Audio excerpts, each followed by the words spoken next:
প্রশ্ন, মেঘ ও রৌদ্র গল্পের নায়ক শশীর চরিত্রের বিশেষত্বগুলি আলোচনা করো এবং লেখকের শিল্প নৈপুণ্যের পরিচয় দাও। উত্তর, মেঘ ও রৌদ্র গল্পের প্রধান পুরুষ চরিত্রটি হলো শশীভূষণ। সে MA-BL ডিগ্রিধারী কিন্তু উপার্জনে আগ্রহী নয়। মানুষের সঙ্গে মেলামেশাতেও সে আগ্রহ বোধ করে না। তার পিতার নির্দেশে সে গ্রামের বিষয় সম্পদ দেখাশোনার উদ্দেশ্যে গ্রামেই পড়ে আছে। শশীভূষণ চোখে একটু কম দেখে, দেখার সময় ভ্রু কুঞ্চিত করে কষ্ট করে দেখে। তাতে গ্রামের মানুষের মনে হয় শশী উদ্যত, অহংকারী। সেজন্য গ্রামের মানুষ তাকে পছন্দ করতো না। শান্তিপ্রিয় শশীভূষণ বিবাহ করতেও অসম্মতি ছিল, তাই কন্যাদায়গ্রস্ত পিতারাও তাকে অহংকারী মানুষ বলে মনে করতেন। সেসব নিয়ে তার মাথা ব্যথা ছিল না। সে নিজের ঘরটাতে বসে বেশিরভাগ সময় পাঠে মগ্ন থাকত, আর প্রতিবেশীর মেয়ে 10 বছরের গিরিবালার সঙ্গে একটু আধটু কথা বলতো, তাকে পড়াতো, তার দান গ্রহণ করতো। অর্থাৎ গিরিবালার এনে দেওয়া জাম, পেয়ারা, বকুল ফুলের মালা ইত্যাদি বিভিন্ন উপায়ে সংগ্রহ করে এনে দিলে, উপহারস্বরূপ দিলে তা গ্রহণ করত। গ্রামের আর সকল যখন দলাদলি, চক্রান্ত, ইক্ষুর চাষ, মিথ্যা মকদ্দমা, পাটের কারবার নিয়ে ব্যস্ত, তখন শশীভূষণ গিরিবালার সঙ্গে কেবল ভাবের আলোচনা আর সাহিত্য চর্চা করে কাটাতো। গিরিবালা ছাড়া গ্রামের আর কোনো মানুষের সঙ্গে শশীভূষণের সম্পর্ক ছিল না, কারণ মানুষগুলো আসতো মকদ্দমা ও চক্রান্তের পরামর্শ নিতে, যা দেওয়ার সাধ্য শশীভূষণের ছিল না। আসলে আইন পাস করা ছেলে হলেও শশী আইনকে কারো অপকর্মে সহায়ক করে তুলতে আগ্রহী ছিল না। তাই শত্রুকে অন্যায়ভাবে পেঁচে ফেলবার পরামর্শ নিতে আসতো, তাদের সে ফিরিয়ে দিত। গিরিবালার বাবা নায়েব হরকুমারকেও ফিরিয়ে দেয়। তাই একটা মামলায় হরকুমার পরাজিত হলে সে শশীভূষণের শত্রু হয়ে যায়। তার প্রতিকূলতাতেই শশী কলকাতা চলে যাবার উদ্যোগ করে। কিন্তু এই শশীভূষণই যখন শুনল জয়েন্ট ম্যাজিস্ট্রেট বিনা অপরাধে হরকুমারকে প্রকাশ্যে কান ধরে ঘোড়দৌড় করিয়েছেন, চরম অপমান করিয়েছেন, তখন ম্যাজিস্ট্রেট সাহেবের বিরুদ্ধে মানহানির মকদ্দমা করার পরামর্শ দিয়ে এবং নিজে উকিলের ভূমিকা নিয়েছে।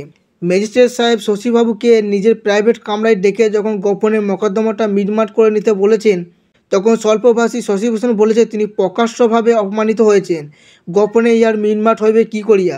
শশীভূষণ সৎ এবং ন্যায়পরায়ণ, আইনকে ন্যায়ের সহায়ক, অন্যায়ে দণ্ডকারক মনে করত। তাই যে হরকুমার অন্যায় করবার জন্য পরামর্শ চাইতে এসেছিলেন তাকে ফিরিয়ে দিলেও অন্যায়ভাবে দণ্ডপ্রাপ্ত অপমানিত হরকুমারের পাশে নিজে অপযাজক হিসেবে গিয়ে দাঁড়িয়েছে। হরকুমার প্রথমে খুশি হলেও জমিদারবাবুর চাপে মামলা তুলে নিয়েছে এবং ম্যাজিস্ট্রেট ও জয়েন্ট ম্যাজিস্ট্রেটকে অপঢৌকন দিয়ে খুশি করে অনারবি ম্যাজিস্ট্রেটের পদ পেয়েছে। শশীভূষণ সবই বুঝেছে, কিন্তু এত বড় বিশ্বাসঘাতকের সম্মুখে হাজির হয়ে প্রতিবাদ করেনি। গল্পে আরও দুটো ঘটনার উল্লেখ আছে যাতে শশীভূষণ দেশীয় মানুষের ওপর সাহেবদের অত্যাচারের প্রতিবাদ করতে চেয়েছে। সাহেবদের স্টিমারের সঙ্গে প্রতিযোগিতা করে আগে যাওয়ার অপরাধে সাহেব গুলি করে দেশি নৌকার পাল ফুটো করে দেওয়ার নৌকাটা ডুবে যায়। অনেক ক্ষয়ক্ষতির সঙ্গে একজনের মৃত্যুও ঘটে। এত বড় অন্যায়ের প্রতিবাদ করতে সাহেবের বিরুদ্ধে মোকদ্দমা করার পরামর্শ দিল শশীভূষণ। খেসারত পাওয়ার লোভে এবং মামলার খরচ লাগবে না জেনে মাঝিরা রাজি হলেও আদালতে বিরূপ সাক্ষী দেওয়ায় মকদ্দমা ডিসমিস হয়ে গেল। আর একবার পুলিশের বড় কর্তার নির্দেশে গরিব জেলেদের দামে জাল কেটে দেওয়া হলে এবং নিরপরাধ মানুষকে নৌকায় ধরে এনে নিগ্রহ করলে ন্যায়পরায়ণ শশীভূষণ পুলিশের বড় কর্তার সামনে হাজির হয়ে গেল। স্যার, জেলের জাল ছিঁড়িবার এবং এই 4 জন লোককে উৎপীড়ন করিবার তোমার কোনো অধিকার নাই। যথার্থ আইনের কথা ন্যায়ের কথা, কিন্তু আইনের রক্ষক কি আইন মানতে বাধ্য? পুলিশ এই যুবককে তাচ্ছিল্যহীন ভাষায় গালি দেন। তাই ক্রোধে উন্মত্ত প্রায় হয়ে শশীভূষণ পুলিশকেই প্রহার করে, ফলে তাকে গ্রেপ্তার করা হয়, নিগ্রহণ করা হয়, অনেকগুলো ধারায় মামলাও রুজু করা হয়। অনেক সাধ্য সাধনায় শশীভূষণের পিতা তাকে জামিনে মুক্ত করলেও মামলায় হারতে হলো। পুলিশ, ম্যাজিস্ট্রেট, নায়েব হরকুমার সকল তৎপরতায় দেশের গরিব মানুষ, সাক্ষীরা আদালতে মিথ্যা সাক্ষ্য দিল। শশীভূষণের 5 বছরের সাজা হলো। জেল থেকে যখন মুক্ত হলো শশীভূষণ, তখন আপনজন বলে তার আর কেউ নেই। তার পিতার মৃত্যু ঘটেছে, বিষয় সম্পত্তি হরকুমারের দখলে। অসহায়, করপদক, শূন্য, ক্ষীণদৃষ্টি শশীভূষণ কোথায় যাবে যখন ভেবে পাচ্ছে না, তখন গিরিবালার নির্দেশে তার চাকর এসে গুরু শশীভূষণকে তার বাড়িতেই নিয়ে গিয়েছে। বাবা হরকুমার শশিভূষণের সর্বনাশের কারণ হলেও মেয়ে গিরিবেলা তাকে আশ্রয় ও মর্যাদা দিয়ে প্রায়শ্চিত্ত করতে চাইল। সাদাসিধে শশী কোনোদিনই বালিকা প্রণয়িনী গিরিবালার মন বুঝতে চায়নি। তার হৃদয়ের গতি প্রকৃতি, মেঘ ও রৌদ্রের আলো ছায়ার খেলা বুঝতে পারেননি।